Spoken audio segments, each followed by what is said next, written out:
Para calcular el rumbo de los lados del canal, el rumbo era el ángulo Sí. con el eje X, sería, o no, digamos, con el norte. Sí, ahí lo que ocurre es que normalmente los agrónomos, los agrimensores, perdón, utilizan el eje X como el vertical. Así que lo que tienen que hacer ustedes es tener claro cuál es la referencia, a qué le llaman X, a qué le llaman Y, y saber, y a partir de ahí las expresiones geométricas referirlas bien. Pero no es problema, ustedes van a encontrar a veces los delta X horizontales o los delta X verticales. Ah, bien. Si esa es la pregunta. Porque en el apunte daba una fórmula que me lo calculaba el ángulo con el Sí. horizontal, en mi parecer, y bueno, no sabía si es que estaba mal escrita la fórmula o que estaban mal los ejes o... Te va a pasar en la profesión, te va a pasar exactamente lo mismo, incluso vas a encontrar muchos agrimensores que ya se han adaptado a la parte de proyecto y trabajan el X horizontal, por así decirlo. Pero es un tema no deja de ser un tema convencional, porque normalmente ellos hacen la topografía, después la entregan y nosotros les cambiamos los ejes, entonces pues ya, ni siquiera trabajamos con el XY, pero toda la primera parte hacemos como una transformación propia, entonces a veces se arma lío. Pero no, es un tema de convención nada más. No te das problema en eso. Mientras no te equivoques en la geometría, porque vos fíjate que después el proyecto ya en ningún momento habla de ejes. Digamos, todo lo que vas a tener son longitudes progresivas. Ya no va a tener... pero sí, a la hora de replantear, vos vas a dar coordenadas X, Y, Z. Bien, perfecto. Gracias. Ingeniero, una consulta.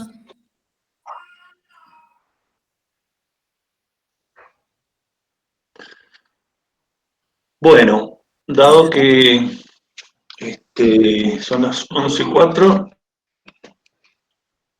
vamos a empezar, ¿les parece? Ingeniero, Bueno, mientras tanto le hago una charlita introductoria para que ustedes sepan lo que vamos a ver hoy. Hoy vamos a ver el trabajo práctico número 3, que es de obras de arte. Particularmente la obra de arte, a diferencia de una obra lineal como un canal, es una obra singular, es decir, que está localizada. Y requiere un tratamiento especial, y ya vamos a entrar en una serie de fórmulas y vamos a ver en detalle muchos de los aspectos de hidráulica general. Por eso lo importante es que tengan la posibilidad de repasar un poquito de hidráulica general. Lo que van a necesitar de hidráulica general es general, digamos, pero sí vayan viendo, por ejemplo, si sale la ecuación de Bernoulli, si sale altura crítica, si cada uno de las expresiones que ustedes ven que aparecen acá en el trabajo práctico, repásenla, vayan un poquito a teoría y sobre todo van a tener que cambiar la forma de ver la hidráulica, porque hasta ahora han visto todo de una manera muy teórica, muy mirándolo desde el punto de vista de ecuaciones, y ahora ya lo tienen que ver de una manera aplicada. Entonces, nosotros ahora, en vez de detenernos en la fórmula, nos detenemos en los conceptos y en los criterios para el diseño, porque en definitiva todas estas fórmulas nos sirven para materializar una obra que cumple un objetivo determinado. Entonces nosotros nos centramos en ese objetivo y en el funcionamiento de la obra.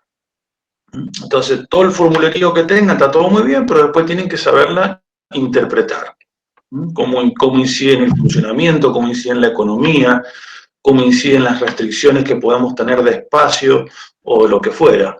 Es decir, ya una visión muy ingeniería. Así que gran parte de lo que se le pide al alumno de cuarto año es que genere una transformación, un cambio de cómo enfocar las cosas, porque ya están, digamos, ejerciendo de alguna manera la profesión a modo estudiante, pero es lo que tienen que ir practicando. Bueno, dentro de las obras singulares vamos a ver tres, que es el partidor, el salto y el sifón. Como ustedes saben, hay muchas obras. Dentro de partidores podríamos ver muchos, pero vamos a ver uno.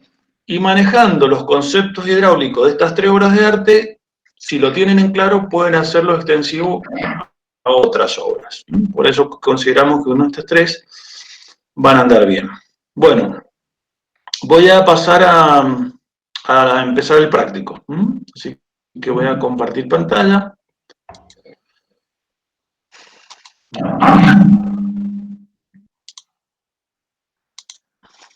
Me avisan, por favor, si le alcanzan a ver. Sí, Sí, perfecto. Sí, está perfecto. sin problema. Bueno, muy bien. Entonces, como ven ahí, hay tres imágenes, un partidor, un salto y un sifón. Aguárdenme que siguen apareciendo alumnos, así que me voy a tener que volver a la pantalla.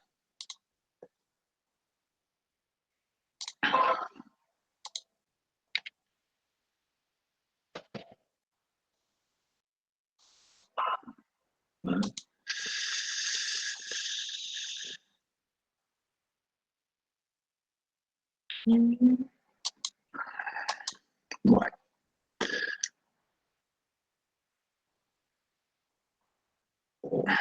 ¿Qué pasó acá? Está.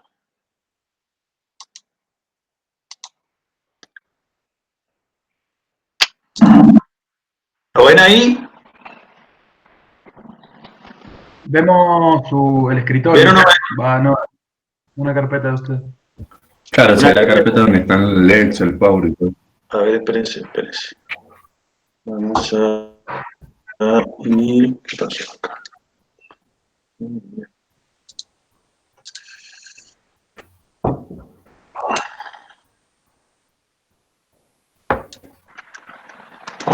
Ahora sí, creo que. ¿Ahora lo ven?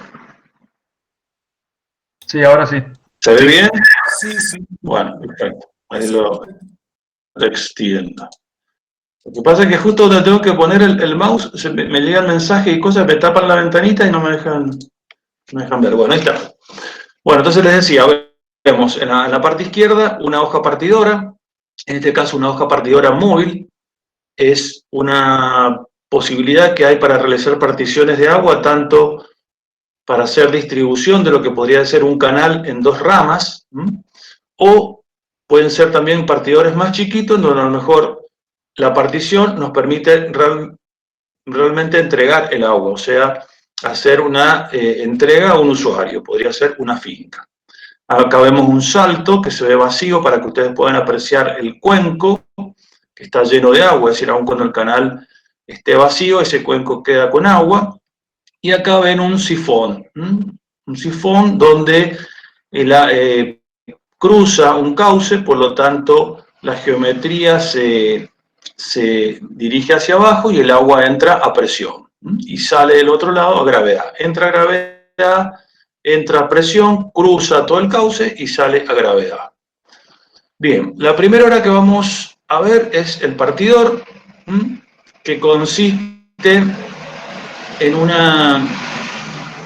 un caudal que viene por el caudal principal y luego se divide en dos, en lo que le llamamos caudal pasante y caudal derivado o caudal saliente. La hoja puede ser fija o puede ser móvil. La movilidad está dada en función del cambio que haya en la cantidad de caudal que queramos asignar entre una situación y otra. Es decir, ahí pueden incorporarse nuevas tierras en producción, puede haber una diferencia de gente que esté en condiciones de usar el agua. Es decir, por ejemplo, acá en Mendoza usamos las hectáreas al día, que son las que han pagado, están en condiciones de usar. Si dejan de pagar, pasan a un registro donde se consideran hectáreas que no reciben el agua. Bien, entonces pueden contar con hojas partidoras fijas o móvil, el diseño es el mismo.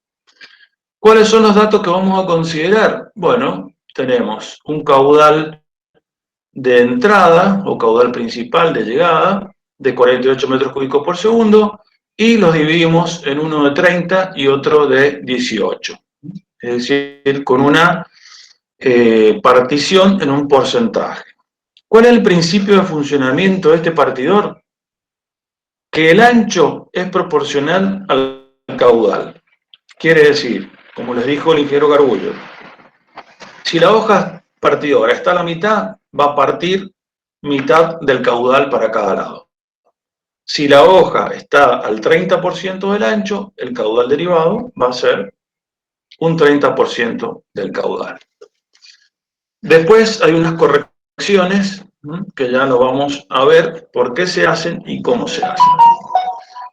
Bueno, para que esto sea así, para que se cumpla este principio de partición, hay que cumplir una serie de condiciones. Por ejemplo, que el ancho sea 10 veces la altura crítica. Es decir, que el partidor a veces le tenemos que dar un mayor ancho para lograr que tenga un ancho suficiente y que para que la influencia de las paredes no influya tanto en toda la distribución. Entonces, ¿cómo hacemos? Fíjense acá, primero vean la imagen de la derecha. ¿La ven bien? Sí, sí. Sí, sí, está bien. ¿Me escuchan? Perfecto. Recuerden que yo no veo nada, veo nada más que mi computadora y por momentos pienso estaré hablando solo, entonces cada tanto les pregunto. Bueno, perfecto, gracias. Entonces, acá tienen un canalcito chiquitito, la hidráulica tiene cosas simpáticas, como por ejemplo que se manifiesta lo mismo en caudales pequeños que en caudales grandes, entonces podemos ver los mismos fenómenos, si vamos a una visita de obra lo vamos a poder apreciar. Entonces vamos a ver cómo llega el canal, que para una conducción necesita una sección menor, y cuando llegamos a la hoja partidora realizamos un ensanche. ¿Un ensanche para qué? Para cumplir la condición anterior, de que el ancho de fondo y el ancho de partición tenga 10 veces la altura crítica. ¿Qué es lo que es la altura crítica? Es esta fórmula, la raíz cúbica del caudal cuadrado sobre b cuadrado sobre g. Es decir, que conociendo el caudal y el ancho, para una sección rectangular, la altura crítica la vamos a obtener. Espérenme un minutito que voy a ver si cierro la ventana porque hay mucho ruido.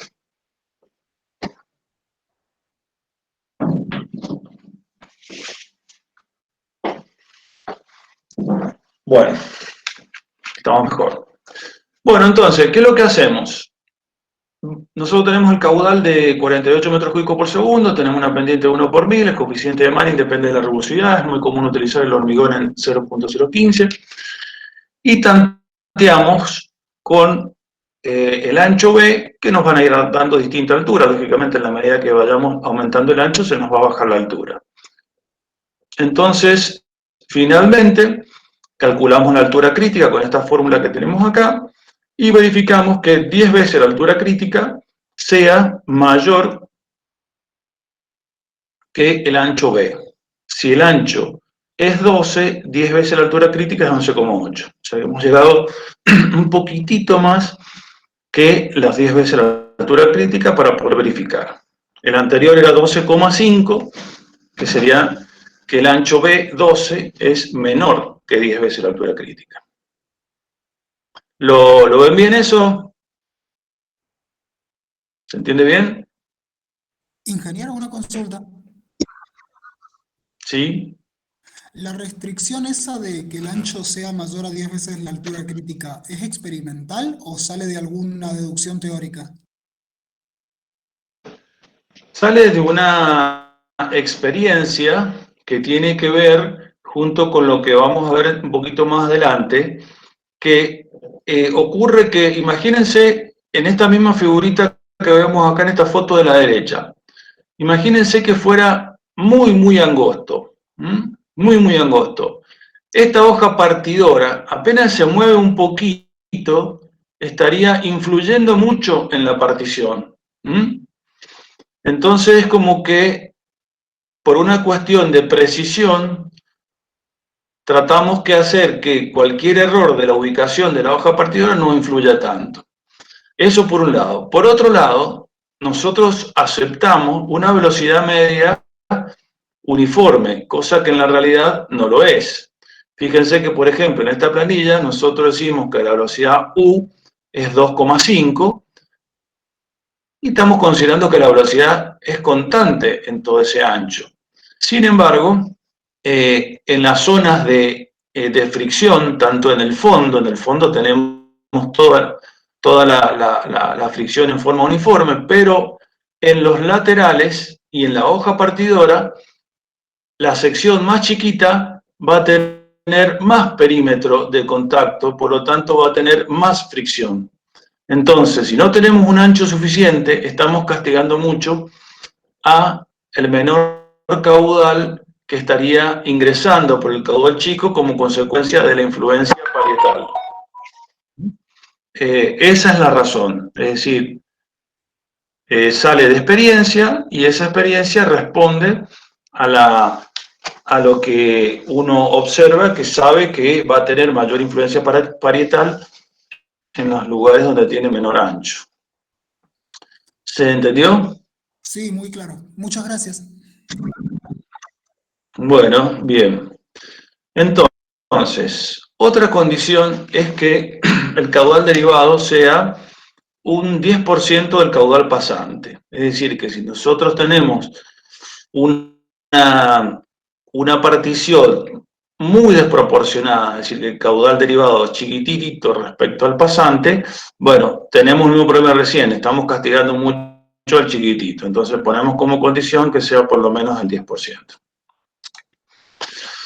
Bien, ¿cómo hacemos? Muy fácil, si nosotros decimos que el caudal derivado y el pasante van a estar en función de los anchos, vamos a dar un ancho M del caudal pasante y N al derivado en la relación de los caudales pasante sobre el caudal total por el ancho B, o sea, el porcentaje de caudal por el ancho B me da el ancho M, y el N, la relación del caudal derivado sobre el caudal total. Bien. Y me da, por ejemplo, en este caso, que yo necesito de los 12 metros, los divido en 7,5 y en 4,5. Y así llego a los 12 metros. Pero luego se hace una corrección por velocidad. ¿Cómo es esta corrección? Bueno, se asume un diagrama de velocidades como este, que vemos a la derecha. Este diagrama lo propuso el ingeniero Domínguez, es un ingeniero chileno que trabajó mucho en este sistema de partidores, creó un libro y nosotros lo adoptamos, porque tiene muchos partidores y sistemas hidráulicos parecidos a la situación nuestra, digamos, en cuanto a pendiente y características de distribución. Bueno, ¿qué es lo que plantea esta distribución de velocidades? Que en las zonas de contacto la velocidad es menor. Si tenemos una velocidad U media, en los extremos vamos a tener un 80% de esa velocidad. Y vamos a tener una variación lineal directamente proporcional en un ancho del 10%. Entonces tenemos el 10% del ancho en los dos extremos, va a tener una reducción de velocidad y en el medio lo consideramos con velocidad media. Esto hace que si nosotros tenemos la hoja partidora muy cerquita del extremo, bueno, esa influencia de reducción de este triangulito que nos está faltando respecto al área chiquitita influye mucho más que la otra. Entonces se hace por relación geométrica esta adecuación de anchos, donde pasamos del ancho M al M1, fíjense que teníamos 7,5 metros, y ahora nos quedan 7,47, o sea, a la grande la achicamos un poquito, y a la chiquita la agrandamos un poquito. ¿Por qué? Porque justamente la chiquita es la que tiene más influencia parietal, por lo tanto entra menos caudal. Con esta corrección mejoramos este problema y nos queda una partición que nos permite derivar el caudal con más precisión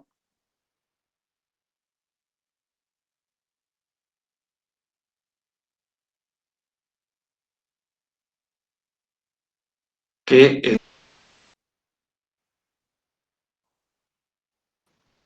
No, ingeniero, quedó ¿Me claro. escuchan? El B sería el B de toda la organización, ¿no? No de cada una de sus partes. No, está bien, está bien. No, no dije nada. Perdón. Claro, el B es el ancho total y M y N son los anchos del pasante y el derivado. Una consulta cortita. Bien, ¿No hace diferencia entre ninguno de los regímenes de río o torrente en esta corrección? ahora lo vamos a ver. Por ahora hemos visto simplemente el concepto de, de la proporcionalidad que se cumple en función de los anchos, que es el principio de funcionamiento, y cómo logramos establecer esos anchos. Ahora vamos a ver lo que vos estás preguntando, que es la segunda parte del tema, de partidores. Perfecto. Bueno, bien. Ocurre que para que esto se cumpla, ya hemos visto las geometrías que tienen que tener. Ahora ocurre que nosotros tenemos que lograr una cosa, que no haya influencia de aguas abajo respecto a aguas arriba. ¿Cómo hacemos para que esto se produzca? Bueno, generamos que haya más energía aguas arriba respecto de la agua abajo. ¿Cómo medimos la energía? Con el Bernoulli. ¿Cómo se conforma el Bernoulli? Si recuerdan, por hidráulica general hay tres términos. El término de altura de nivel, digamos. Luego tenemos la altura de agua y después tenemos la altura de velocidad. Esos tres componentes sumados nos da el Bernoulli en una sección, que nos define la energía que tenemos en esa sección. Fíjense acá que tenemos, luego de la planta, un perfil longitudinal. Este perfil longitudinal está marcando un escalón que se llama A. ¿Lo pueden ver? El escalón tiene una altura A. Bien, entonces nosotros vamos a buscar que la energía que tenemos arriba del escalón sea mayor que la que tenemos abajo. ¿Y cuál es la energía que tenemos abajo? Bueno, va a estar dada por la altura de agua, o sea, primero por la cota de la solera, luego del escalón, una altura de agua y la velocidad que tenga aguas abajo. Va a haber una diferencia de energía que perdemos como consecuencia de lo que ha sido este salto de agua. Bien, entonces, buscamos, para que haya esta situación de independencia entre aguas arriba y aguas abajo, que se produzca el tirante crítico justamente en el salto. Cuando se produce el tirante crítico, recuerden que el tirante crítico es una condición muy particular en donde la corriente del agua tiene la menor energía y hay una distribución muy uniforme de las velocidades. Entonces, si como nosotros nos estamos basando en que hay una distribución de velocidades bastante uniforme, porque en función de eso me va a dar el caudal que yo estoy particionando, poniendo la condición de escurrimiento crítico, el agua se acomoda de tal manera de que tengo la situación particular de donde tengo la mejor distribución de velocidades. Paso de un régimen de río, aguas abajo, a un régimen crítico en la zona del escalón, luego voy a tener supercrítico porque la vena se sigue acelerando, y después hacia agua abajo puedo tener río o torrente, lo que tenga, pero yo lo que tengo que asegurar es que en la zona de partición tenga régimen crítico. Bien, entonces, vamos a la otra imagen. ¿Qué me ha pasado?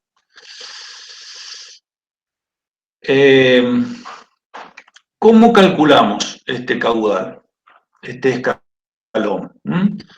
Vamos a definir una altura del escalón que va a depender de las condiciones de aguas abajo. Fíjense acá en esta imagen, fíjense que tenemos una sección un poquito trapecial, luego llegamos a la zona del partidor en forma rectangular, tenemos el caudal derivado, el caudal pasante, perdón, y un caudal derivado que si absorban al fondo donde está la flecha roja, hay una compuerta.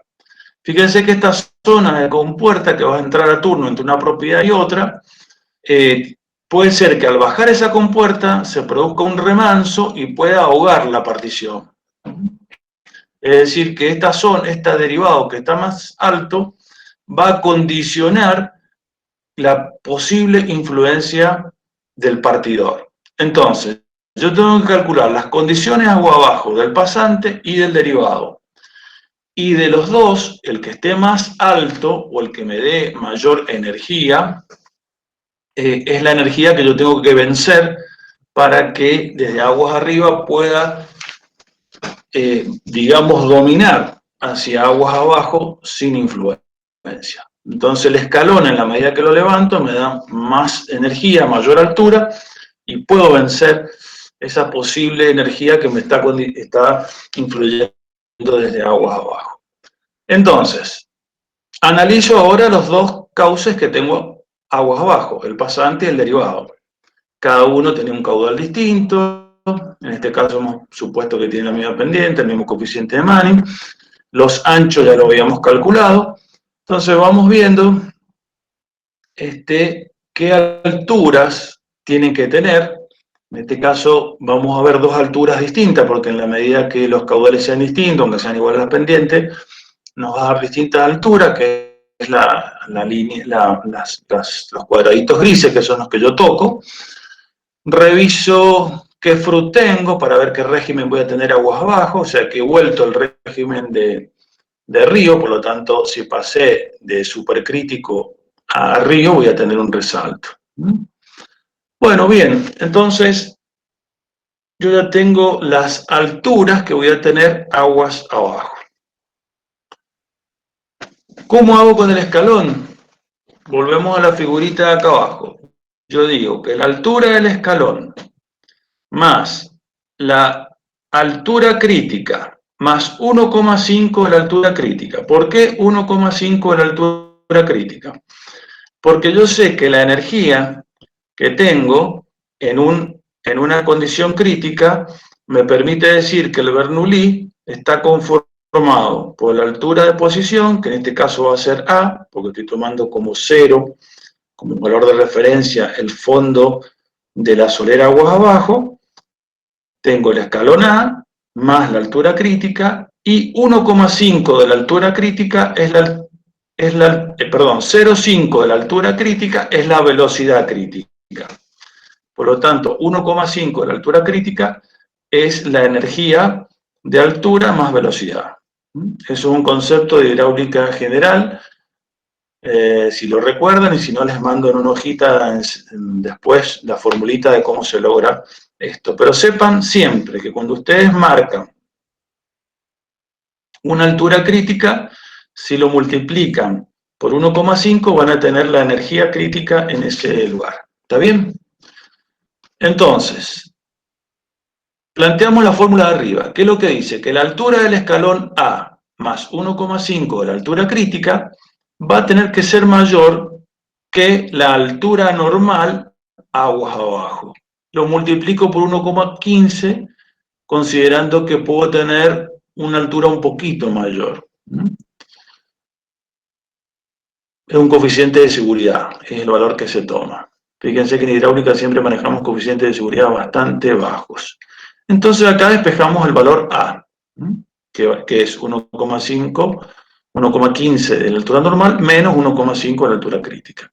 Nos dan 38 centímetros, lo llevamos a un valor constructivo igual superior, siempre manejamos con rangos de 5 en la construcción, o sea, podríamos tener 35, 40, 45, nunca manejamos valores al centímetro, muy pocas veces. Sobre todo en obras singulares. En obras lineales sí, porque la influencia del centímetro se repite a lo largo de muchos kilómetros y puede tener un impacto importante. Bien, entonces con esto, ¿qué hemos logrado? Que le hemos dado una altura al escalón, asegurándonos que la energía de aguas arriba tenga la capacidad suficiente para dominar hacia aguas abajo, por lo tanto, no tengo influencia de aguas abajo respecto de aguas arriba. Ese es el concepto. Acá van a tener las fórmulas, repásenla. Tiene conceptos bastante sencillos, es cuestión de que un poco, por eso le pongo mucho hincapié a la interpretación hidráulica, porque es eso lo que vemos. Los números no son tan complicados, no hay ni fórmulas, ni ecuaciones, ni cosas tan complicadas que merezcan detenerse en eso, pero sí la interpretación hidráulica. Bueno, hasta acá hemos visto el caso del partidor, y lo que siempre se hace es realizar la curva de remanso. Fíjense que en el valor de horizontal para la distancia 0, sería donde se produce el tirante crítico, conocido, recuerdan que lo calculamos, y a partir de allí hacia aguas arriba van a tener una curva de remanso donde se observa que en los primeros metros van a tener mucha influencia de la variación de altura hasta que finalmente logran la altura normal a una distancia y ya se mantiene muy estable. Tienen que repasar también la curva de remanso. Esto normalmente se hace porque podemos saber nosotros, cuando tenemos una obra singular, a qué distancia está impactando hacia aguas arriba esta nueva condición hidráulica respecto a lo que fuese un escurrimiento normal en el canal sin la obra singular. Bueno, ¿pudieron entenderlo? ¿Alguna duda? Seguramente lo van a tener que madurar, pero espero que hayan podido entender la idea general, por lo menos. Sí, ingeniero. Se entendió el concepto. Bueno, muy bien, perfecto. Pasamos ahora a otro tipo de obra de arte, que es el salto.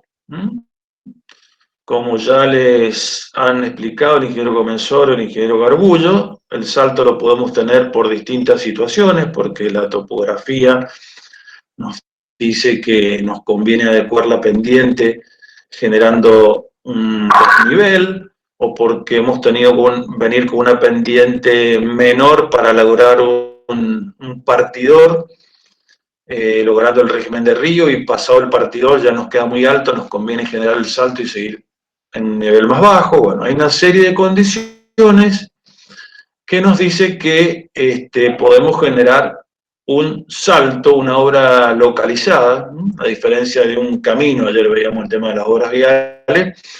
En una obra vial no existe esto, puede existir en todo caso una rampa, o sea, una zona de mayor pendiente, pero nunca un desnivel tan abrupto como es el caso de las obras hidráulicas. Bien, ¿qué es lo que tenemos acá en el salto? Fíjense, vamos a suponer, en principio, ya hemos hecho la verificación de cuál es la sección rectangular. Nosotros veníamos con una sección trapezial de un ancho de 10 metros, lo pasamos a 12 metros, y vamos a tener que, con el caudal dato, ustedes van a seguir manejándose con el caudal dato que tuvieron para el práctico 1, lo van a mantener ahora en las obras de arte. Entonces, vamos a tener que superar un desnivel de 2,90 metros. Entonces, imagínense, a ver si lo tenemos en la figura siguiente. Fíjense que aguas arriba venimos con una solera que está a un nivel, y aguas abajo tenemos la solera a otro nivel. Y la diferencia de altura es la H, que se mide entre el nivel de solera al principio del salto y al final del salto. Ya vamos a ver por qué existe toda esta geometría con una rampa de bajada, una zona horizontal formando un cuenco y una rampa de subida, formando lo que se denomina un cuenco de profundidad P. Bien, entonces, este salto va a generar una aceleración del agua. De la misma manera, imagínense que vienen por acá, no sé, en bicicleta, vienen por acá a una velocidad con una pendiente, llegan acá a este salto y se aceleran un montón hasta llegar a la máxima velocidad que va a ser acá abajo en el quiebre. Luego van a seguir con mucha velocidad, en el caso del agua por el fenómeno del resalto, que enseguida lo vamos a explicar un poquito más, comienza a frenar, se cambia de régimen y luego tenemos un escorrimiento normal hacia abajo. Fíjense que vienen con un escurrimiento normal de movimiento permanente uniforme aguas arriba y un movimiento permanente uniforme aguas abajo. En todo el transcurso, desde que empieza la curva, todo el fenómeno del resalto y hasta que no logran establecer la altura de aguas abajo, deja de ser movimiento permanente uniforme porque empiezan a tener un movimiento permanente variado. Es decir, es permanente porque ustedes si sacan fotos a lo largo del tiempo, siempre van a tener la misma foto, pero en la medida que se mueven en el espacio, cada sección tiene distintas condiciones hidráulicas, tiene distinta velocidad, distinta altura. Entonces, dejamos de tener la condición de movimiento permanente uniforme. Bueno, volvemos acá a nuestra tablita en donde consideramos las fórmulas para el dimensionamiento. Entonces, si tenemos movimiento permanente uniforme arriba y movimiento permanente uniforme abajo, vamos a ver qué condiciones hidráulicas tenemos en la sección 1 y en la sección 2, arriba y abajo. El caudal es el mismo, o sea que podemos mantener la ecuación de continuidad, porque tenemos movimiento permanente. Vamos a suponer que tenemos la misma pendiente arriba y abajo, coeficiente de Manning.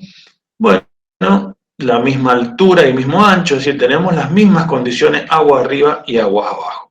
Suponemos esa condición. ¿Podría ser diferente? Sí, podría ser diferente. Por ejemplo, tener mayor o pendiente agua abajo. Bien, volvemos a esta figurita. ¿Cómo hacemos para plantear el problema? Bueno, tenemos conocidas las condiciones hidráulicas agua arriba y agua abajo. Conocemos H1, conocemos H2, la velocidad de llegada V0, la velocidad V2, aguas abajo. Pero hay ciertas cosas que no conocemos. En principio, tenemos que asumir que el agua, ¿qué es lo que va a hacer? Y bueno, va a venir de un escurrimiento normal hasta que la vena se encuentra próxima a la posibilidad de liberarse a la gravedad porque tiene una caída importante. Eso genera un aumento de velocidad. Por lo tanto, ya la superficie del agua no va a ser paralela al fondo, sino que se va a empezar a deprimir porque en la medida que aumenta la velocidad, baja la altura. Hasta que va a alcanzar la condición de caudal crítico, siempre lo toma en este sector, que es donde o sea, acuérdense que la condición de energía crítica es la energía mínima. Entonces, esto se acelera hasta donde puede, hasta donde gasta energía, y después, si empieza a gastar más energía, bueno, inmediatamente aumentaría la altura, entonces se disminuiría la velocidad y aumenta la altura. Entonces, es un lugar muy particular donde sabemos que se produce la condición crítica en este punto. Luego, a partir de acá, empieza a haber supercrítico, porque ya la fuerza de la gravedad empieza a hacer acelerar la vena, se va deprimiendo la vena hasta que queda en su punto más bajo de altura y mayor velocidad, que es justamente este quiebre, el punto de abajo. Acá tenemos la mayor velocidad y la menor altura. Y a partir de acá, como se tiene que unir a una altura que está mucho mayor, se forma el resalto. ¿Qué es lo que es el resalto? Lo que vieron en hidráulica general. Es un fenómeno hidráulico que tiene la particularidad de cambiar en una corta longitud la velocidad y la altura. Una baja velocidad aumenta, una baja altura se aumenta, es decir, la altura aumenta en una corta distancia y la velocidad disminuye en esa corta distancia. Recuerden que tenemos al inicio del resalto de 1 y al final del resalto de 2. Y se forma un vórtice de eje horizontal donde hay una pérdida de energía muy importante. Es un fenómeno de disipador. Entonces toda la energía que le estamos dando al agua por esta diferencia de altura, porque le estamos generando un salto, la vena se acelera, y estamos dándole esa diferencia de altura, significa que la logra como energía de velocidad. Y esa velocidad la tenemos que controlar nosotros. Entonces generamos el resalto, para eso vamos a verificar que se genere un resalto. Ya vamos a ver con qué condición. Y finalmente toma la condición de escurrimiento normal. Bien, este resalto tiene que cumplir algunas condiciones. Tiene que ser un resalto localizado, tiene que estar localizado en este cuenco, para que no se nos vaya hacia aguas abajo, hacia aguas arriba, y entonces tenemos controlado el tema de las erosiones por la mayor velocidad que hay en la parte inferior. No genera ondas, entonces si tuviéramos que tener un aforador o alguna obra como un partidor, estas ondas, este movimiento de la superficie del agua nos generaría una muy mala partición. Entonces tenemos que lograr que este resalto esté localizado. Para eso le vamos a poner una condición de ahogo para asegurarnos que la energía de aguas arriba tenga un cierto dominio respecto a la de aguas abajo y no deje que esta energía de aguas abajo supere la de aguas arriba. Esa se llama condición de ahogo. Y el número de Froude es el que define el tipo de resalto. ¿Ustedes se acuerdan algo de resalto? A ver si me ayudan un poquito para saber hasta dónde me puedo extender con esto. ¿Recuerdan algo del número de Froude, los distintos números de Froude para tener el tipo de resalto? Sí, algo, un par, sí. Un poquito, no demasiado.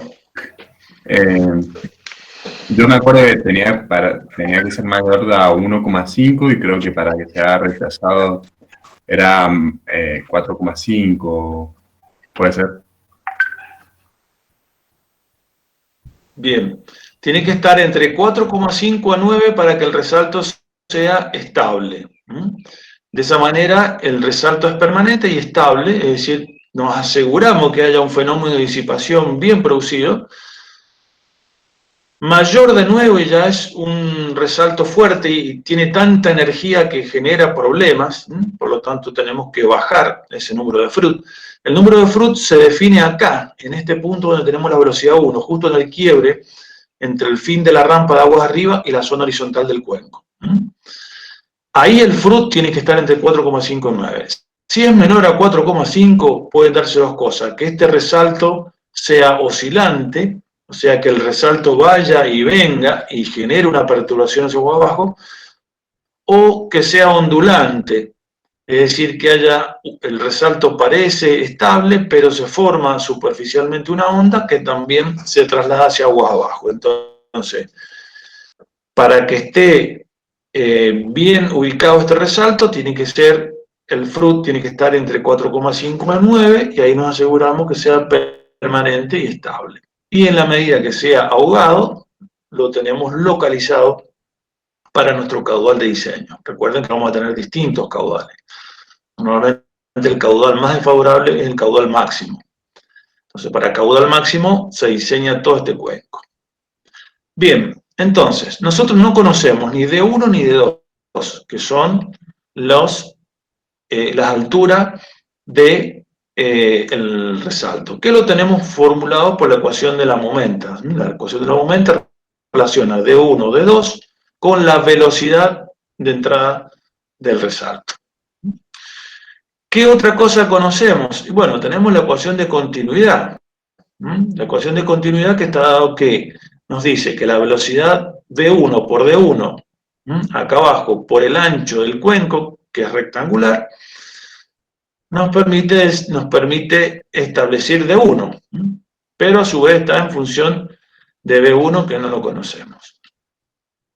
Pero ahora nosotros decimos, ¿cuál va a ser la velocidad V1? Y bueno, va a ser la velocidad con que llega el agua, que en este caso en la sección crítica va a ser la velocidad crítica, más la energía que tiene de altura de velocidad, por eso ponemos 1,5 de la altura crítica, le sumamos el h del salto, porque consideramos que toda esta energía de altura se va a transformar en energía de velocidad, porque la altura la pierde, porque pasa de acá hasta acá, entonces transforma toda esa altura en velocidad.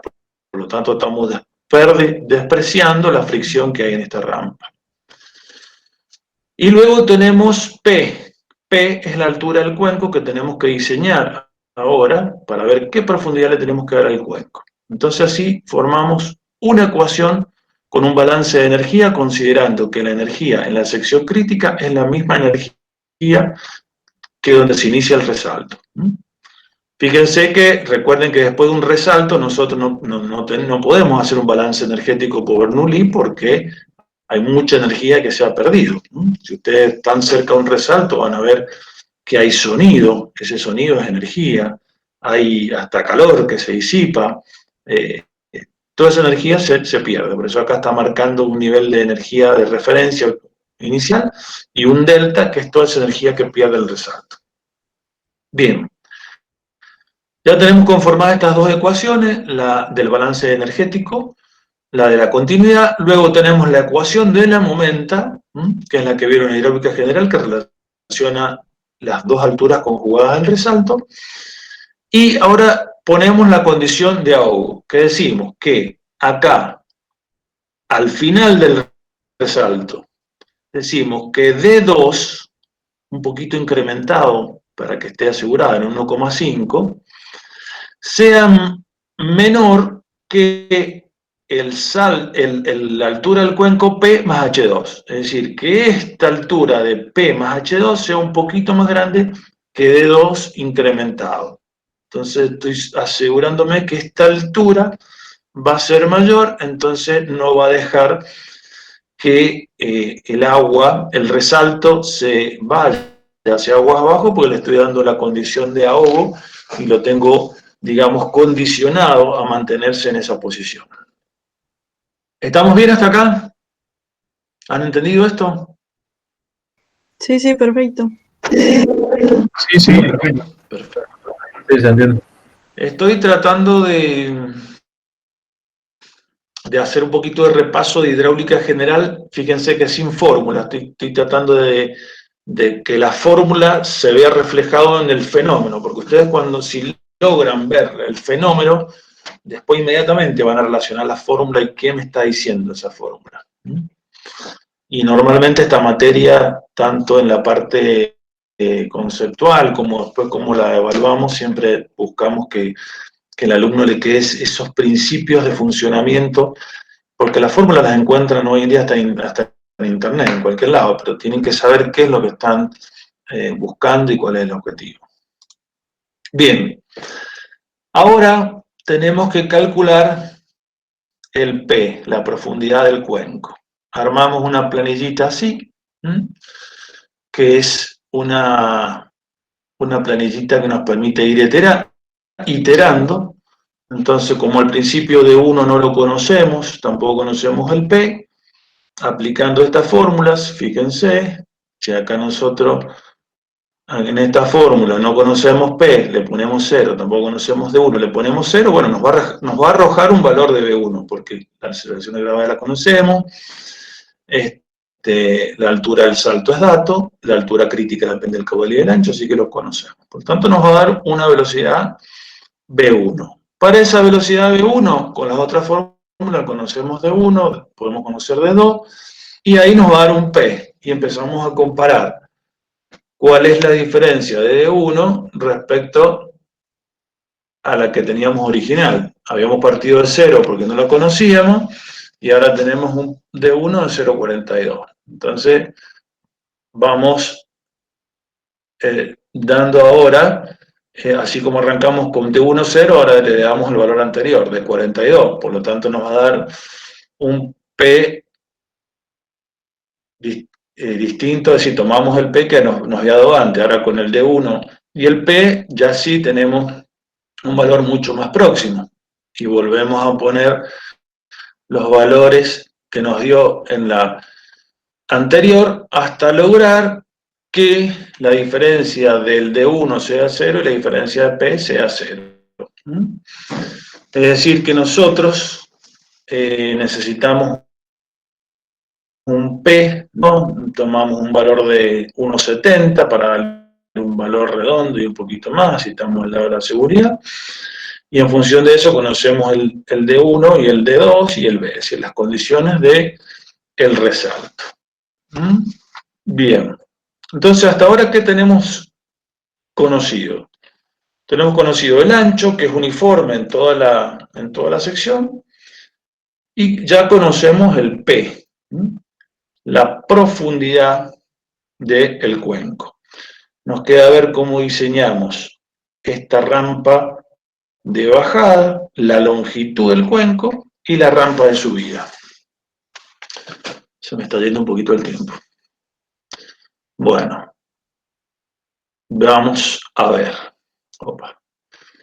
Bien, la longitud del cuenco se determina con una fórmula empírica. Hay varias fórmulas empíricas, está la de Miami, la de Wysicki. Hay una serie de fórmulas que básicamente lo que hacen es, a partir de D1 y D2, que son alturas de inicial y final del resalto, determinar una longitud determinada. Acá, por ejemplo, nos da una longitud de 13,6 metros, adoptamos 14 metros, un poquito más.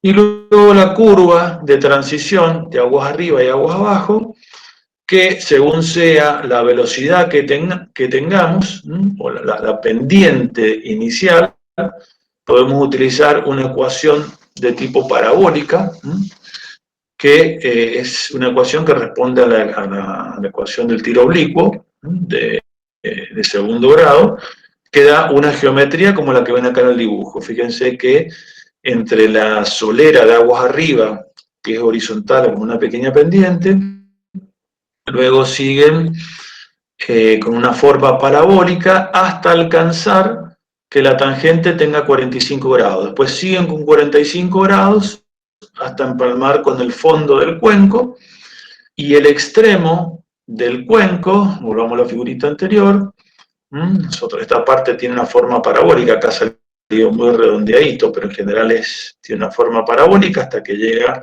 a empalmar la línea de 45 grados, luego sigue horizontal, respetamos la longitud de cálculo que hemos determinado en forma de fórmula por experiencias, a través de métodos empíricos, y luego a 45 grados empalmamos hasta la solera aguas abajo. Por lo tanto, conociendo la longitud, la geometría de las rampas, agua arriba y aguas abajo, el ancho, tenemos diseñado nuestro salto para que funcione en condiciones hidráulicas adecuadas. Finalmente también hacemos, como siempre, acá tenemos un tema de revancha. Fíjense que el salto, justamente por ser un fenómeno muy agitado, con muchas salpicaduras y con oscilaciones y variaciones, se toman revanchas especiales. Hay una fórmula, esta fórmula la pueden ver en el Vente Show, también la pueden encontrar en el Buró. También una fórmula de tipo experimental en donde dicen qué revancha R en el eje horizontal pueden tomar en función de B1 y D, que es abajo, también en ese punto crítico que es donde la velocidad del agua es máxima.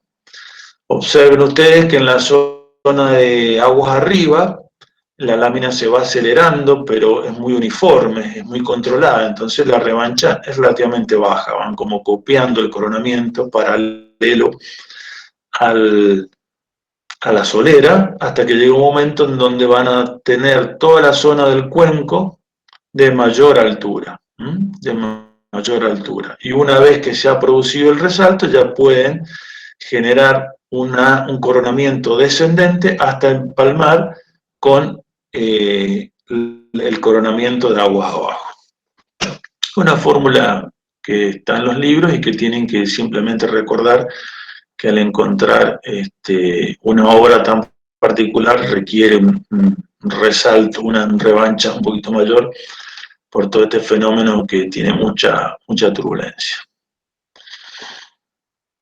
Bueno, y finalmente tenemos la curva de remanso, como siempre calcula la curva de remanso que se genera de la rápida para arriba, ¿no es cierto? Es decir, de la primer curvatura. para ver si hay alguna influencia, si pudieran tener una obra de toma, algo, saben que esa distancia no pueden tener nada. Siempre que tengan una obra singular hacia aguas arriba, sepan que hay una zona que la tienen que respetar porque no pueden manejarse con el tirante normal. Bueno, ¿cómo le fue con esto? ¿Más o menos pudieron seguirlo?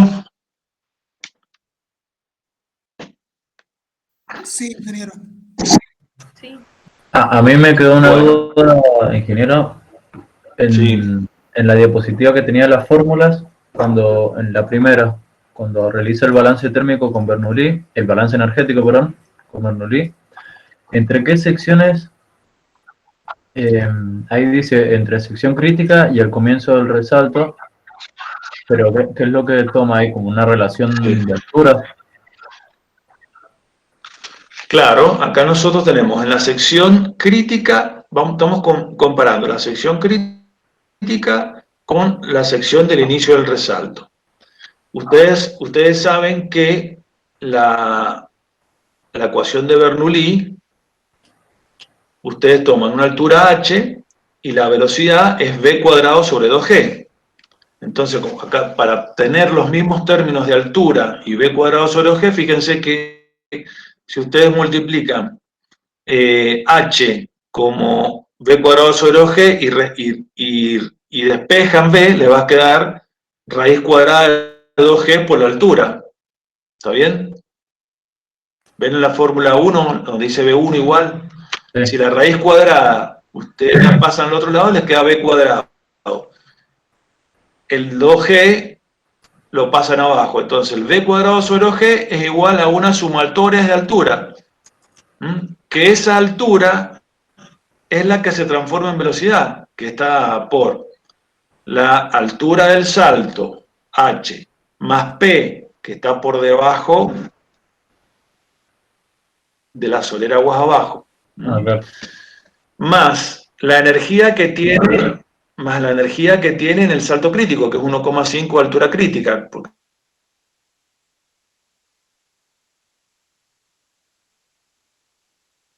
en cuenta la velocidad de llegada a la sección 1, perdón, a la sección crítica. Y luego le descuentan D1, bueno, porque D1 no es cero, tiene una la altura que va a generar velocidad va a ser la energía que tiene la sección crítica más todo el desnivel que hay.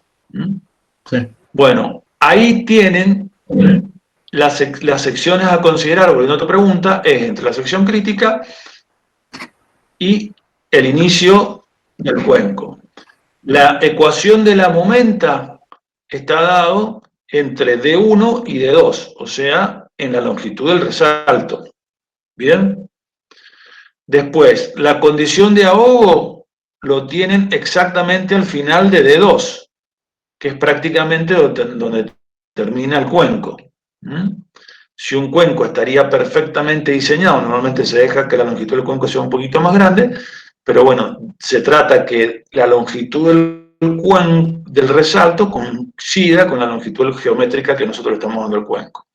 Entonces ahora tendríamos como condición de estudio la sección en D2, donde vemos que D2 multiplicado por 1,5, si un poquito mayorado, tiene que ser menor que la altura de P más H2 para que no venza la energía de agua arriba respecto a la agua abajo. Y la otra, la ecuación de continuidad, también está dado en D1, porque estamos calculando D1, que es el inicio del resalto. ¿Se entendió? Sí, sí. Perfecto, gracias. Bueno, bien. Bueno, muy bien. Vamos a nuestra tercera obra singular, el sifón. ¿Qué particularidad tiene un sifón? Es una obra que permite generar un cruce cuando no podemos mantener la solera al mismo nivel.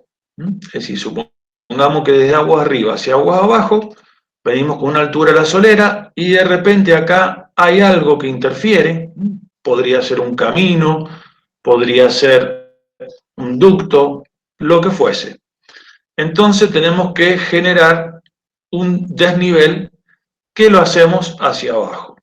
Podríamos hacer un puente canal, pero no nos daría la altura. Entonces en ese caso generamos que el agua pase por debajo. Entonces el agua va a tomar presión. Va a tomar presión porque ahora todo este tubo va a estar confinado y todo el sector central del tubo va a estar a presión, mientras que tanto aguas arriba como aguas abajo tenemos condiciones de gravedad. Bien, entonces, le damos determinadas dimensiones a las de aguas arriba y aguas abajo. Fíjense que una manera fácil de comprender esto es suponer que el canal aguas arriba y aguas abajo tiene la misma sección, suponemos sección rectangular, y la misma altura de agua. Pero vamos a ver que vamos a tener que tener una cota de entrada, una CE, distinta a la cota de salida.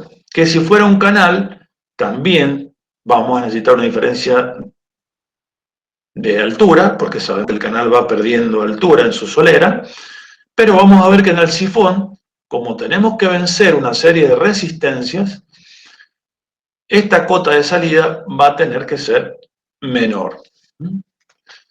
¿Podría ser igual o mayor? Sí, pero no nos metamos en ese lío, ya lo vamos a explicar después que veamos el sifón. Bien. Para analizar las pérdidas de carga que me produce el sifón, lo dividimos en sectores. En este caso, 5 sectores, que son los que están indicados allí en color celeste. Con 1, 2, 3, 4, 5. El 1, ¿qué es lo que es? Un ensanche gradual.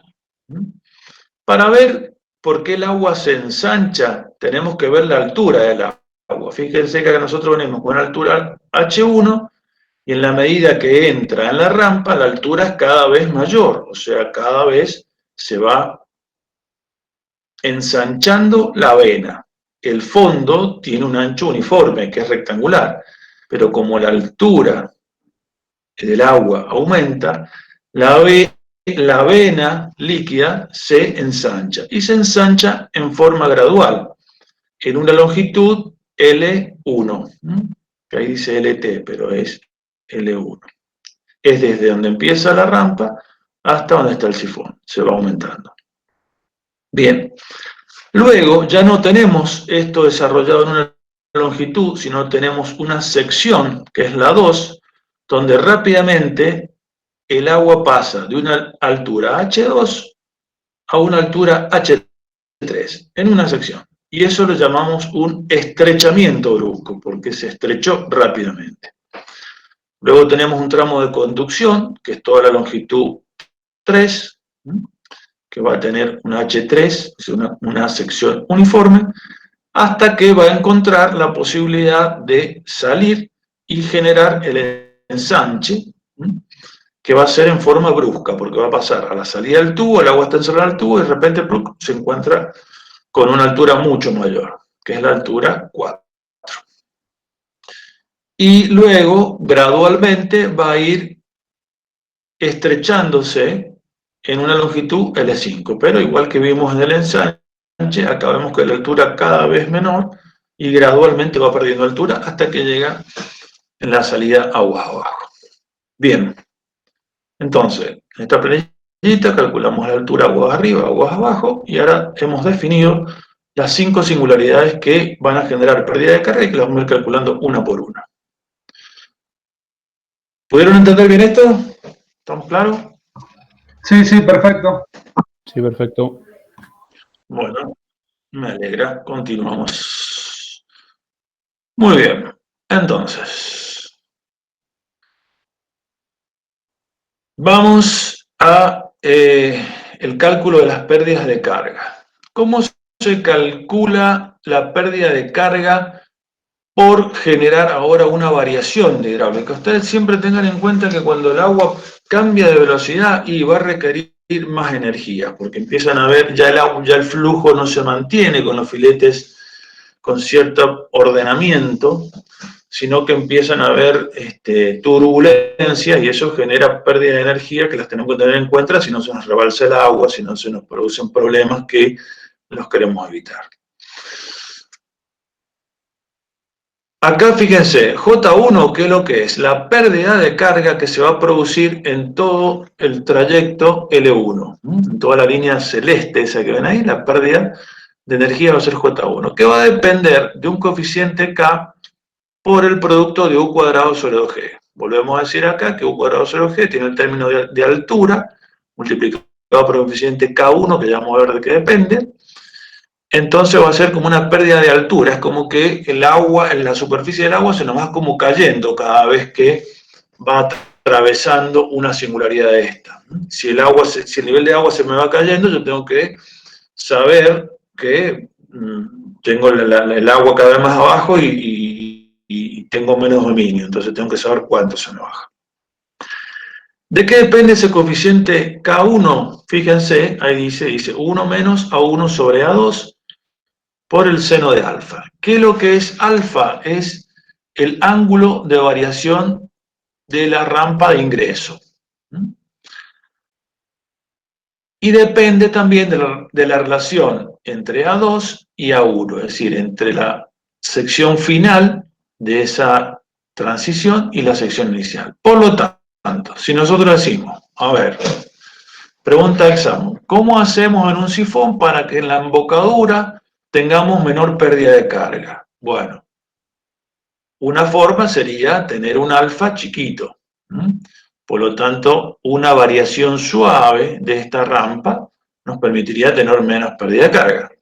Pero también eso lo hacemos a costa de economía, porque hacer una rampa suave nos queda un sifón mucho más grande, ocupamos más espacio, más hormigón, entonces normalmente queremos hacer que el alfa sea chiquito.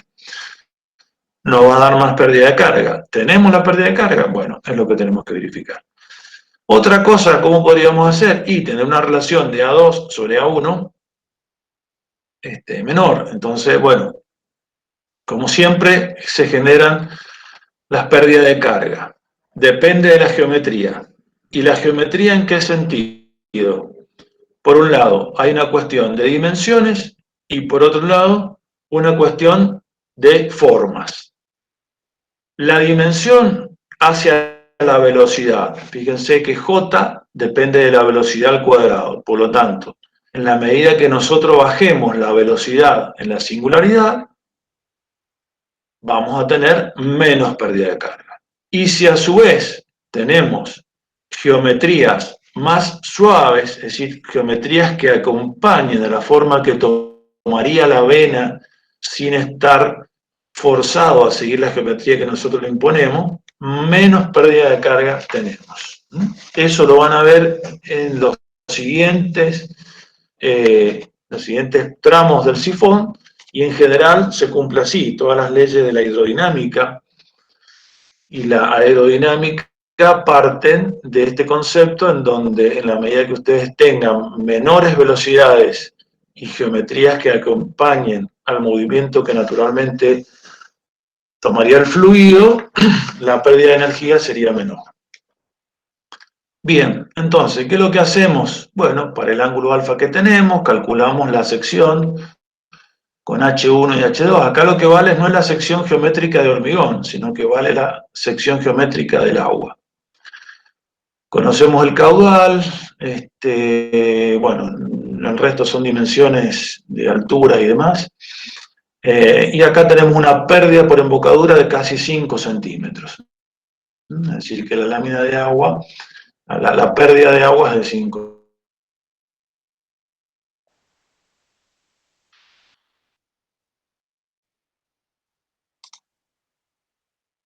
Ahora tenemos el estrechamiento brusco, en la sección 2. El estrechamiento brusco depende de dos cosas. También de la diferencia de relación entre la sección aguas abajo y la de aguas arriba, y también de un coeficiente C que depende de la forma. como siempre dijimos, además de en la geometría tenemos que tener en cuenta dimensiones y formas. Entonces, fíjense que si el coeficiente C está dado por aristas vivas, que sería el ángulo que se forma acá en la embocadura, tenemos 1.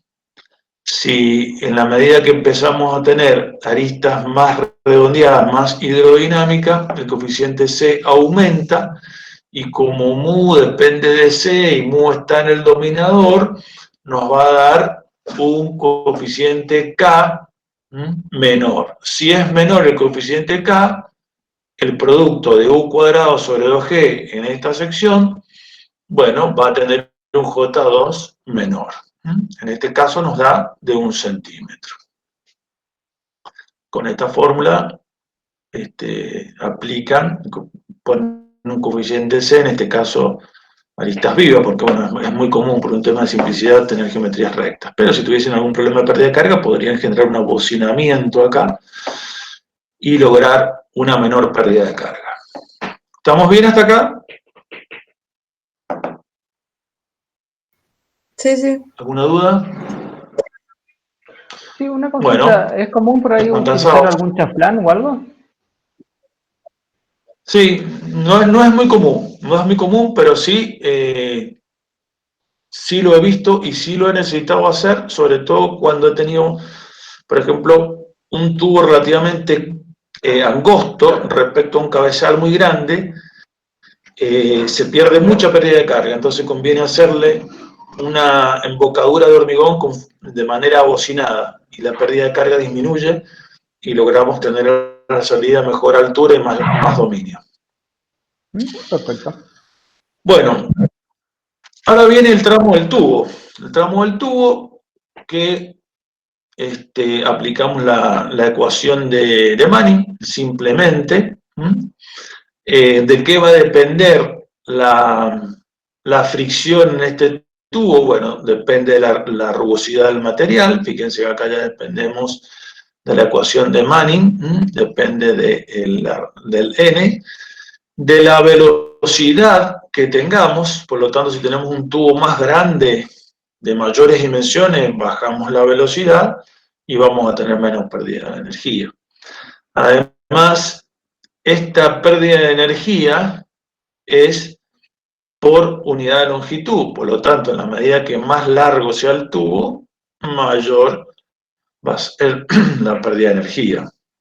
Lo mismo que un canal, para una determinada pendiente. Mientras más largo el canal, bueno, más abajo nos vamos, o sea, más energía perdemos en cuanto a la altitud. Acá he hecho una pequeña corrección en esta fórmula. Acá dice el radio hidráulico a la 2/3, en realidad es 4/3, porque si despejan de la ecuación de Manning van a ver que la pendiente I es radio hidráulico a la 4/3.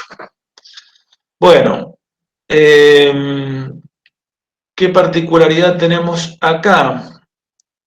Nada más que la altura 3 es la H2 menos H1, es decir, las dos diferencias, y acá le hemos puesto 1 metro porque estamos considerando que desde la solera del canal aguas arriba respecto a la superficie de abajo del cruce hay 1 metro de desnivel. Esa es una consigna del práctico, al final ya lo van a ver.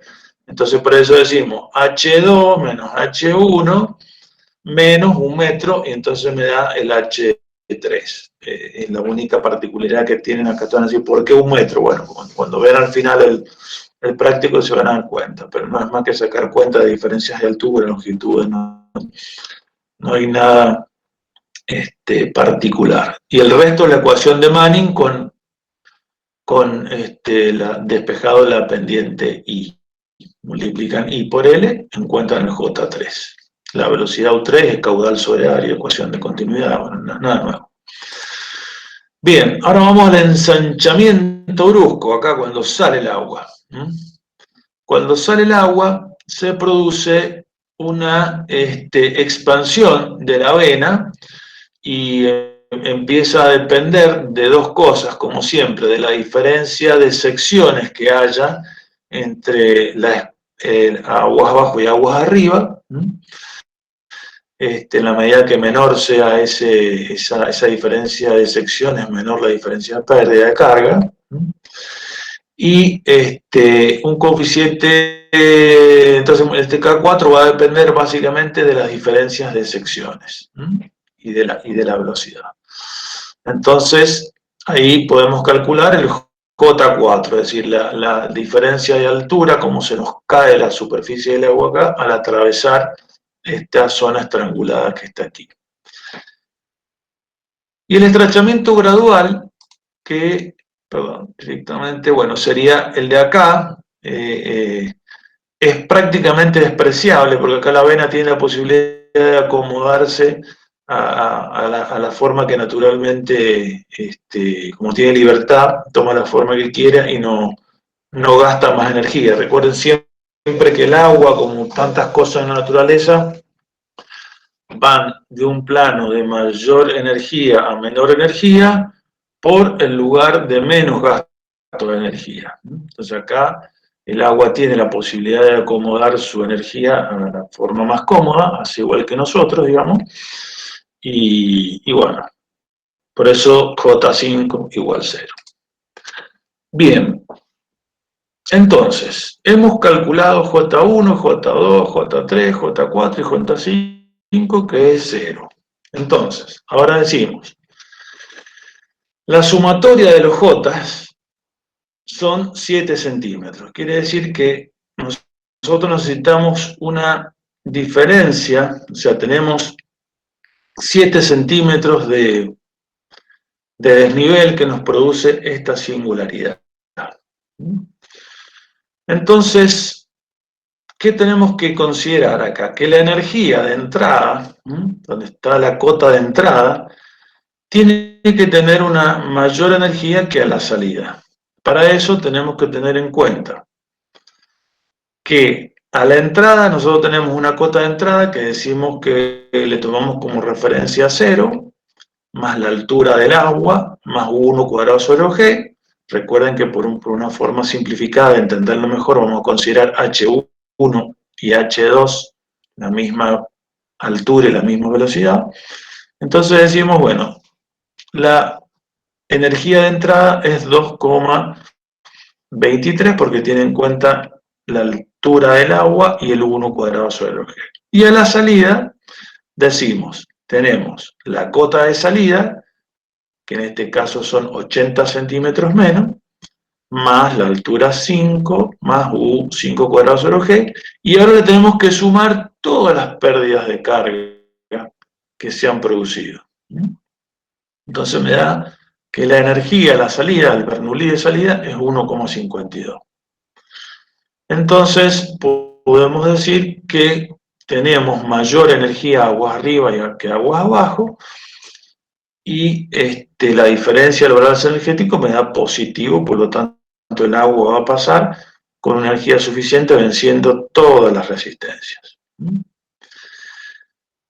Si observamos la figura de arriba a la derecha, se ha tratado de representar esto que hemos visto. Es decir, fíjense que el sifón, en la zona del tubo, está por debajo de la solera aguas arriba.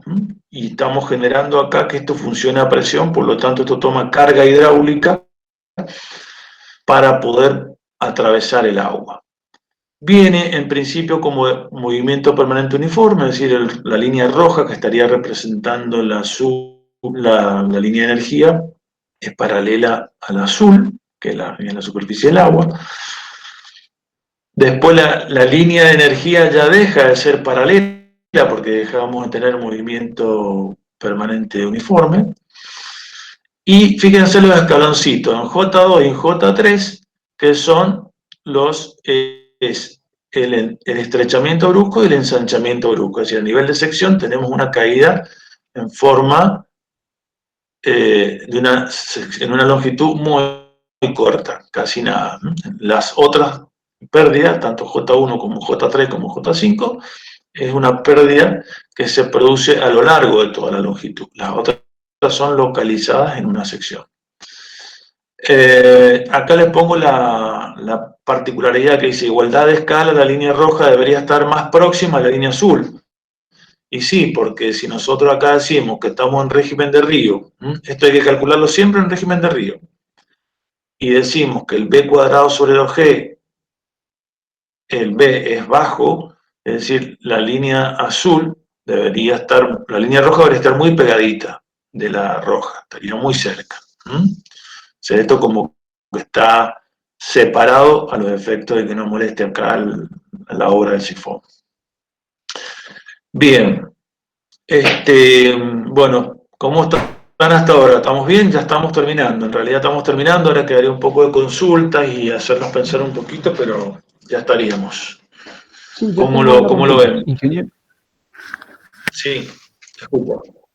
La pérdida de carga J5, ¿no debería ser como una línea más horizontal, ya que dijo que casi no había pérdidas de carga?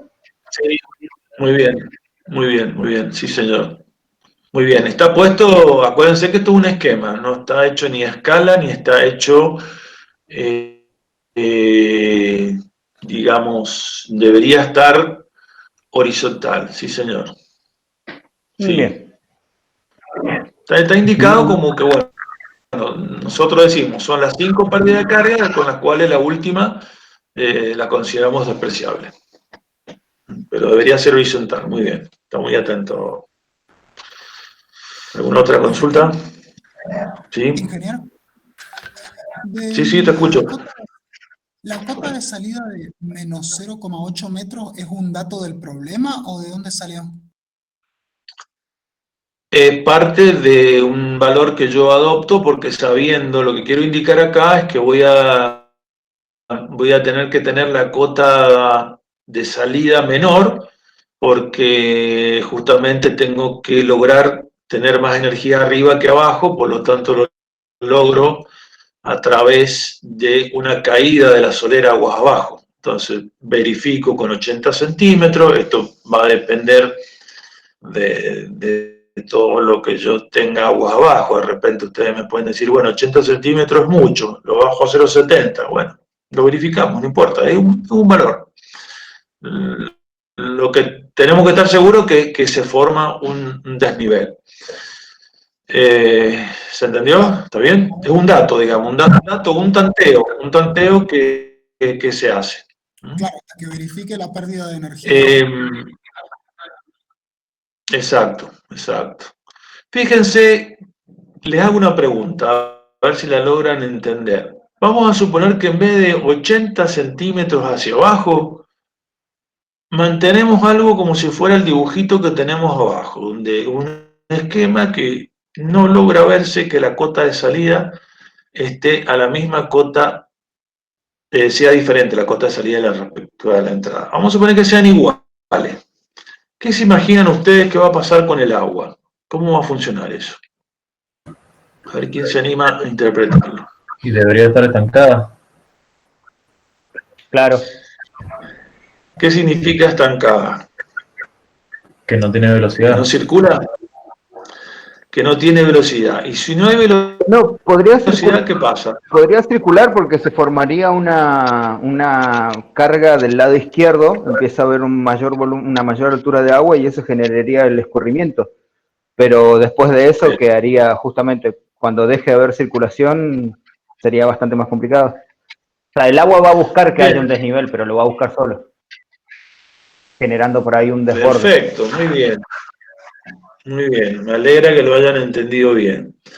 Porque está bien lo primero que ustedes dicen, si yo no tengo la diferencia de energía para generar el flujo, y el flujo se frena, a lo mejor no se estanca en el sentido de que toma velocidad cero, pero indudablemente empieza a perder la velocidad, se pierde la continuidad y empieza a haber un mayor caudal aguas abajo que aguas arriba.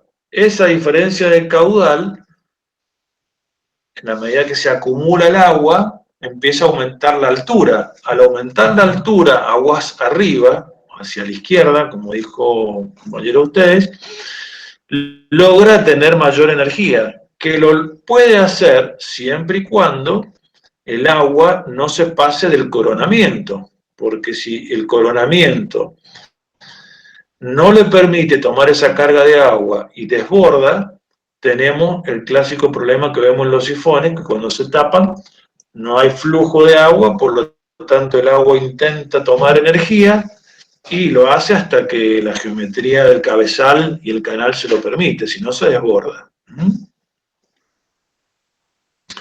Bien, lo razonaron muy bien.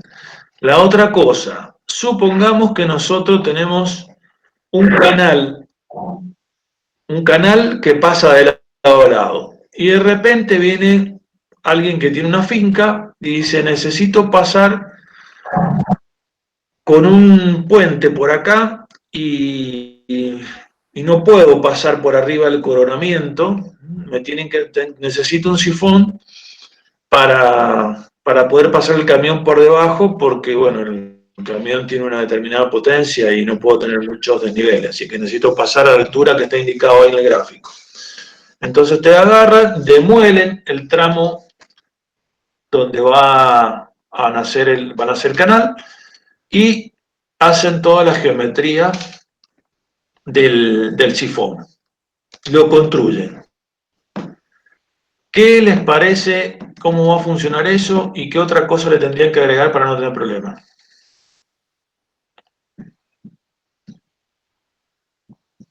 ¿Se entendió el planteo?